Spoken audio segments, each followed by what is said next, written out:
MSP นั่งมองพระจันทร์ในวันที่ฝนพรำผ่านคืนและวันที่โหดร้ายมีคนมากมายดังดวงดาวนับพันแต่ว่าใจของคนช่างโหดร้ายถนนที่ทอดยาวผู้คนนับร้อยพันกลับมีเพียงฉันลำพังที่เหน็บหนาวไม่รู้วันเวลาและไม่มีคำพูดจาทิ้งไว้เพียงรอยน้ำตาฉันปวดร้าวเดินเพียงลำพังอยากมีคนร่วมทางฉันต้องทำยังไงแต่สุดท้าย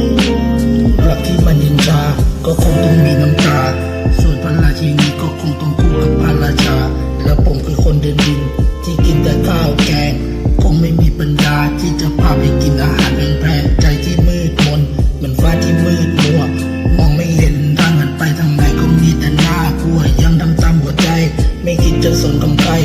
แค่ก้าวเดินต่อไปสักวันต้องไปให้ถึงดังเส้นชัยนั่งมองพระจันทร์ในวันที่ฝนพรำผ่านคืนและวันที่โหดร้ายมีคนมากมายดังดวงดาวนับพันแต่ว่าใจ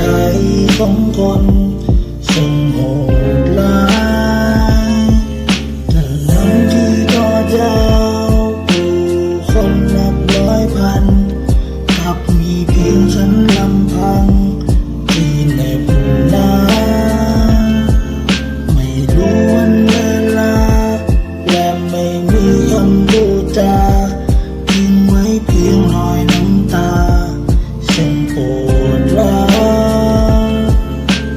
ยังคงเดินตามฝันแม้ว่ามันจะอันตรายพรุ่งนี้ยังมีหวังมองปัญหาเหมือนกับเม็ดทรายทำเพื่อคนข้างหลังแม้พรุ่งนี้กูจะต้องตายชีวิตจริงไม่เหมือนกับฝันตอนจบมันก็เลยไม่เหมือนในนิยายลงมือทำความฝันก่อนที่มันจะมาลายลุกขึ้นมาทำมันก่อนที่มันจะสลายคนที่อยู่ข้างหลังจะได้ยินอยู่สบายจนกว่าผลสุดท้ายมันจะกลายเป็นจริงเพียงลำพังอยากมีคนร่วมทางฉันต้องทำ